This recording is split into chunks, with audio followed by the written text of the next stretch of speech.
ព័ន្ធយ៉ាងខ្លាំងសម្រាប់សិទ្ធិប្រជាពលរដ្ឋអាមេរិកជំរុញជាតិសាសន៍នៃទឹកដីសហរដ្ឋអាមេរិកនេះក៏តែម្ដងបាទដែលពួកគេមើលឃើញថានយោបាយនេះជានយោបាយដែលប្រកាន់វណ្ណៈជានយោបាយដែលមានការរើសអើងយ៉ាងខ្លាំងដែលធ្វើឲ្យសង្គមអាមេរិកមានការបែកបាក់និងមិនរីកចម្រើនបាទជុំវិញកម្រិតនៃការបាតុកម្មក្រោមបាតុកម្មប្រជាជនសហរដ្ឋអាមេរិករាប់លានអ្នកដ៏សម្បើមនេះផងដែរបើតាមសារព័ត៌មាន CNN បានលើកឡើងថា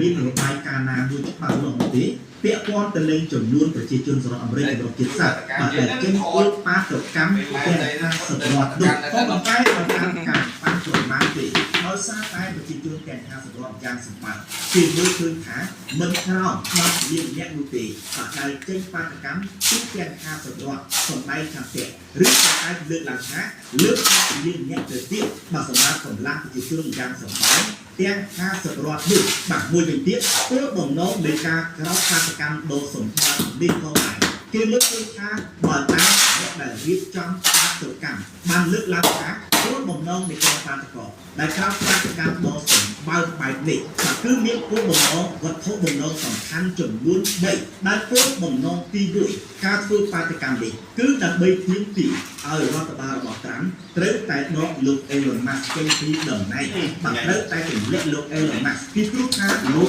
Elon Musk នេះហើយគឺជាភ្លើងបាទគឺជាអ្នកបង្កាត់ភ្លើងដែលនាំឲ្យមានការកាត់ដាច់ដែលនាំឲ្យមានការច្រត់ការចំណាយខុសរឿងដ៏សម្បើមនៅទឹកដីសហរដ្ឋអាមេរិកមិនថាការកាត់លើជំនួយគ្រប់បែបយ៉ាងជាពិសេសទាក់ទងទៅនឹងជំនួយមនុស្សធម៌ដែលដកសហរដ្ឋអាមេរិកចេញពីអង្គការធំៗផ្ដាច់ជំនួយពីអង្គការធំៗនៅលើពិភពលោកដែលធ្វើឲ្យប៉ះពាល់ដល់សម្បត្តិបាទដូច្នេះគឺការធ្វើបាតុកម្មនេះសំណុំពរត្រូវតែដកលោក Elon Musk ចេញពីតំណែងជាចាំបាច់បាទនេះគឺជាវត្ថុបំណងទី1គឺបំណងឬវត្ថុបំណងទី2នៅក្នុងការបាតុកម្មនេះគឺរដ្ឋបាលលោក Donald Trump នេះត្រូវបានពុកទាំងអស់បាទរាល់សកម្មភាពរាល់គោលនយោបាយរបស់ខ្លួននៃការច្រកនៃការកាត់ទងចំណាយខុសរឿងដែលមិនត្រឹមត្រូវប៉ះពាល់យ៉ាងខ្លាំងសម្រាប់ប្រជាជនសហរដ្ឋអាមេរិកក៏ដូចជាប៉ះពាល់យ៉ាងខ្លាំងសម្រាប់ពិភពលោកតែម្ដងលើពីនេះមិនត្រូវកាត់ផ្ដាច់បាទនៅជំនួយព័ន្ធពីសង្គម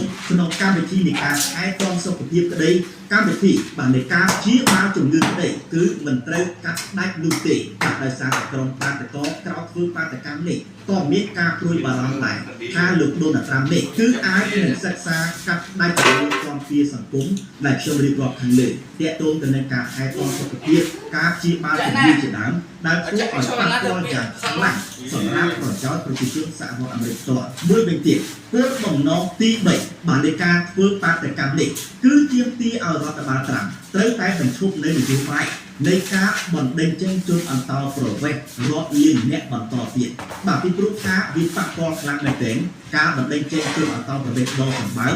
រួមទាំងការបញ្ឈប់បុគ្គលិករដ្ឋបាទរាប់ពាន់រាប់លានអ្នកដ៏សម្បើមពីមួយថ្ងៃទៅមួយថ្ងៃដែលធ្វើឲ្យមានការបាតុកម្មគឺកើតឡើងនេះជារៀងរាល់ថ្ងៃលើការបញ្ឈប់បុគ្គលិករដ្ឋដ៏សម្បើមរួមទាំងការបណ្ដេញចេញនៅជនអន្តោប្រវេសន៍រាប់លានអ្នកបាទដែលបង្ហាញថារដ្ឋបាលរបស់លោកលោកតាមនេះហាក់កំពុងបោះសម្អាតហាក់កំពុងតែបង្កើតការរើសអើងហាក់កំពុងតែបំផ្លាញនៅពាក្យថាសិទ្ធិមនុស្សរបស់សហរដ្ឋអាមេរិកនោះឯងបាទដែលនេះហើយគឺជាគោលបំណងវត្ថុបំណងទាំង3នៃការក្រោបបាតុកម្មក៏ប៉ុន្តែជារឿងដ៏គួរឲ្យភ្ញាក់ផ្អើលមួយទៀតបាទ